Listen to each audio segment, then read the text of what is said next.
Baik, Assalamualaikum warahmatullahi wabarakatuh. Kami dari kelompok 8 dan di sini kami ingin mempresentasikan tugas ketiga. Sebelum presentasi dimulai, kami akan memperkenalkan diri terlebih dahulu.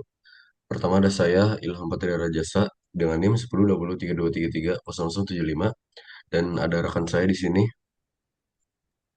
Lalu ada saya Fatih Ramadan dengan 23.2025.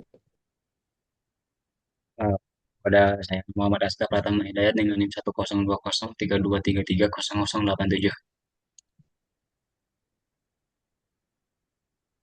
Baik, untuk latar belakang dari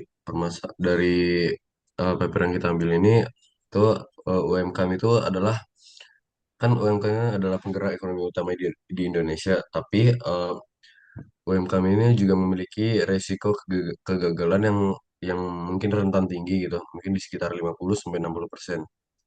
Nah, di 5 tahun pertama itu akibatnya itu ada di kelemahan SDM, keuangan dan perencanaan. Nah, dari yang paper kita ambil, Anycraft itu adalah sebuah UMKM sektor yang kerajinan limbah, dan ini tuh dan UMKM ini tuh memiliki potensi yang besar dengan omset 200 juta per tahun. Tapi usaha ini tuh sedang menghadapi hambatan pertumbuhan karena usaha ini tuh belum mempunyai struktur organisasi yang formal. Manajemennya masih terpusat pada pemilik one man show dan kapasitas produksi yang terbatas. Nah, eh, kondisi ini diperparah lagi karena adanya pandemi COVID-19 yang menurunkan pendapatan dan menghambat akses pemasaran konvensionalnya. Nah, eh, maka diperlukanlah perancangan struktur organisasi yang berbasis strategi SWOT untuk mengatasi kelemahan internal dan memanfaatkan peluang eksternal agar bisnis itu bisa dikembangkan atau tumbuh berkelanjutan gitu. Nah, untuk perumusan masalahnya itu ada dua. Untuk masalah yang pertama itu gimana sih cara kita mengidentifikasi faktor internalnya kayak seperti kekuatan atau kelemahannya, serta faktor eksternal untuk mengetahui peluang dan ancaman yang memengaruhi keberlangsungan bisnis dari Anycraft. Nah, untuk masalah yang kedua, itu apa sih strategi bisnis yang bisa kita pakai yang berdasarkan analisis SWOT itu untuk mengatasi tantangan yang dihadapi oleh Anycraft, terutama selama masa pandemi yang lagi parah itu.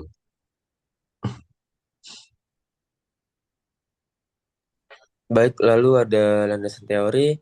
Nah, di landasan teori itu ada tiga, yaitu ada desain. Nah, desain organisasi itu adalah proses strategis untuk menyelaraskan latar internal dan eksternal organisasi untuk mencapai tujuan yang telah ditetapkan. Namun, proses ini melibatkan aktivitas manajemen, talenta, dan pemilihan kerangka kerja jabatan serta departemen untuk menghasilkan struktur organisasi yang mampu memfasilitasi implementasi strategi secara keberlanjutan. Nah, secara operasional, desain ini berfungsi sebagai alat untuk menyeimbangkan kebutuhan sumber daya dengan target kinerja perusahaan. Lalu ada struktur organisasi. Nah, struktur organisasi itu merupakan kerangka formal yang krusial bagi keberlangsungan sebuah organisasi. Nah, jadi itu menurut Ivan Savage dan Kuno Paske di tahun 2013, nah mereka itu terdapat tiga elemen kunci dalam manajemen organisasi yang efektif, yaitu misi dan strategis. Nah, eh, kunci dalam manajemen organisasi jadi itu struktur organisasinya itu serta manajemen sumber daya manusia, atau bisa disebut DAF 2021, merinci bahwa struktur organisasi mencakup tiga komponen utama, yaitu pendefinisian posisi formal dan hubungan pelaporan, pengelompokan individu ke dalam departemen, serta penyediaan sistem komunikasi dan koordinasi antara departemen. Lalu ada strategi. Strategi merupakan refleksi arah organisasi untuk bersaing dengan menyelaraskan sumber daya perusahaan guna mencapai tujuan strategis melalui serangkaian kapabilitas unggul. Nah, untuk mengembangkan kapabilitas tersebut, organisasi harus menyelaraskan struktur, proses, penghargaan, dan potensi sumber daya manusia. Baik, lalu ada metode penelitian.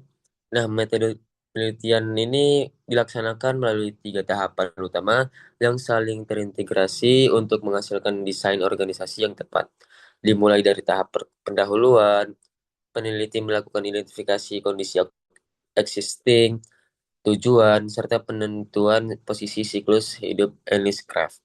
Nah, melalui observasi daring dan wawancara telepon, kita itu memasuki tahap kedua yang dilakukan analisis mendalam mengenai faktor internal dan eksternal melalui wawancara dengan pemilik yang kemudian diproses menggunakan penelitian bobot dan rating dalam analisis SWOT serta matriks TOWS untuk menetapkan prioritas strategis yang relevan.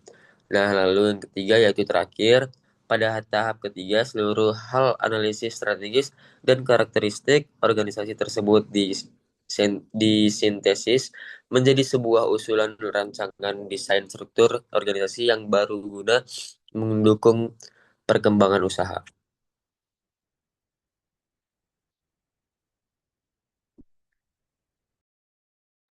Lalu selanjutnya di sini untuk eh, langkah-langkah atau struktur penelitiannya yang pertama itu si peneliti mengumpulkan data internal dan data eksternal dari Anycraft tersebut. Lalu setelah dikumpulkan, dianalisis dulu menggunakan metode SWOT. Setelah datanya dianalisis menggunakan SWOT, lalu diintegrasikan ke ke strategi matriks TWS. Lalu setelah diintegrasikan, diusulkanlah struktur organisasinya. Dan di sini juga ada metodenya, yaitu siklus organisasi life cycle, yang dimana ini juga metode pendukung untuk membuat usulan struktur organisasinya. Lalu selanjutnya, berdasarkan hasil pembahasan, eh, faktor internal yang terverifikasi meliputi kemampuan keuangan, lalu aspek SDM, proses produksi, terus jenis produknya, harga, lalu kayak skema pemasaran dan penjualan.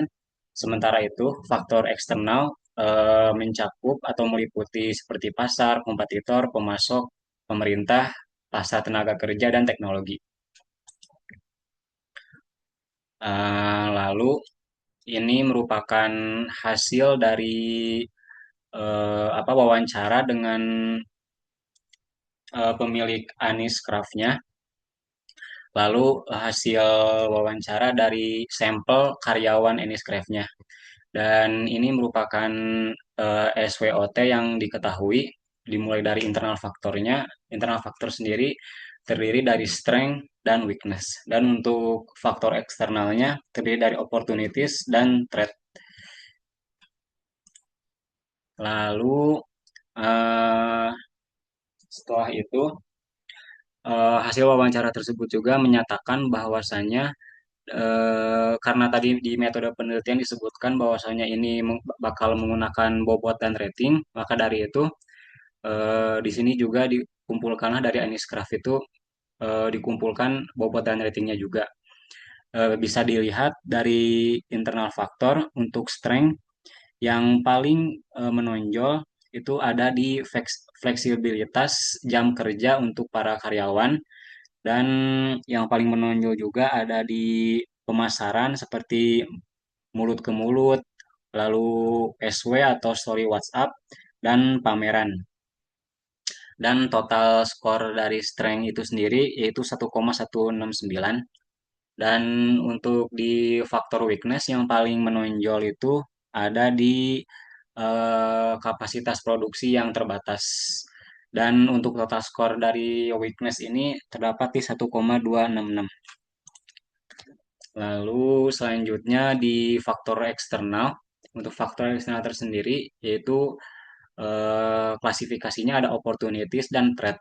Untuk di opportunities sendiri yang paling menonjol yaitu di implementasi pameran dari bantuan pemerintah atau investor yang lain. Dan total skor dari opportunity itu sendiri yaitu 1,558. Lalu untuk di faktor threat yang paling menonjol itu eh, yaitu ini dinamis, situasi pasar yang dinamis dan untuk skor dari trade itu sendiri yaitu total 1,084. Karena di skor yang paling tinggi dari faktor internal itu dari weakness dan skor tertinggi dari faktor eksternal itu opportunities, maka kita menggunakan TWS strateginya itu yaitu weakness opportunity. Dan ini hasil implementasi menggunakan strategi matriks TWS yaitu eh, ini ada SO, WO atau singkatannya ada weakness opportunity, ada strength threat dan weakness threat. Dan ini eh, usulan atau penggunaan strategi matriks TWS-nya.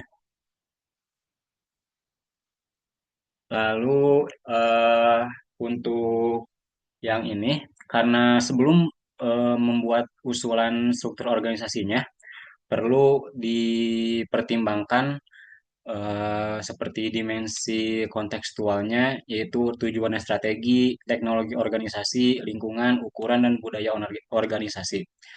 Lalu yang perlu dipertimbangkan untuk struktur organisasi yaitu ada di dimensi struktural seperti formalisasi, spesialisasi, standarisasi, hierarki wewenang, kompleksitas, sentralisasi, profesionalisme, dan rasio personel itu semuanya harus dipertimbangkan dulu. Lalu dan ini merupakan hasil usulan dari struktur organisasi yang dimana usulan dari ini tuh menggunakan struktur fungsional sebagai kerangka dasar. Lalu terdapat penambahan posisi baru yang dimana ada tiga posisi yaitu financial staff, production supervisor, dan marketing staff. Untuk dari eh, key factor atau fokus pemiliknya, dengan adanya pembagian peran yang jelas, pemilik dapat lebih fokus pada perumusan rencana strategis dan pengembangan kemitraan bisnis. Untuk di financial staff gunanya itu untuk membantu memisahkan keuangan pribadi dengan bisnis, serta penyusunan laporan keuangan yang terstruktur untuk memudahkan pengajuan pendanaan. Untuk fungsi marketingnya, untuk marketing staff fungsinya untuk mengoptimalkan media digital dan e-commerce guna menjangkau pelanggan yang lebih luas di luar wilayah lokal.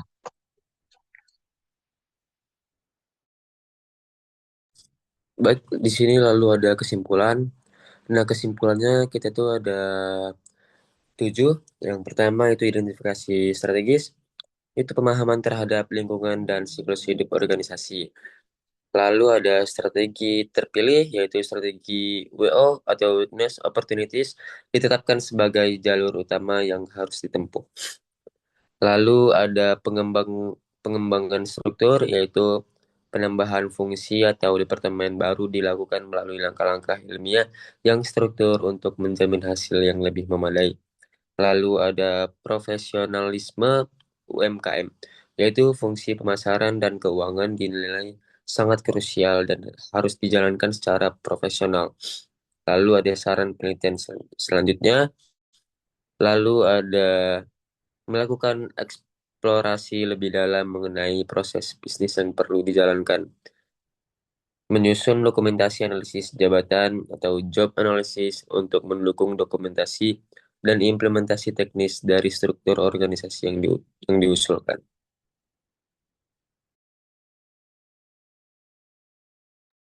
Dan ini untuk lampiran dari paper yang kita pakai. Terima kasih. Itu presentasi untuk review dari paper analisis SWOT untuk struktur organisasi. Mohon maafnya dimaafkan. Assalamualaikum warahmatullahi wabarakatuh.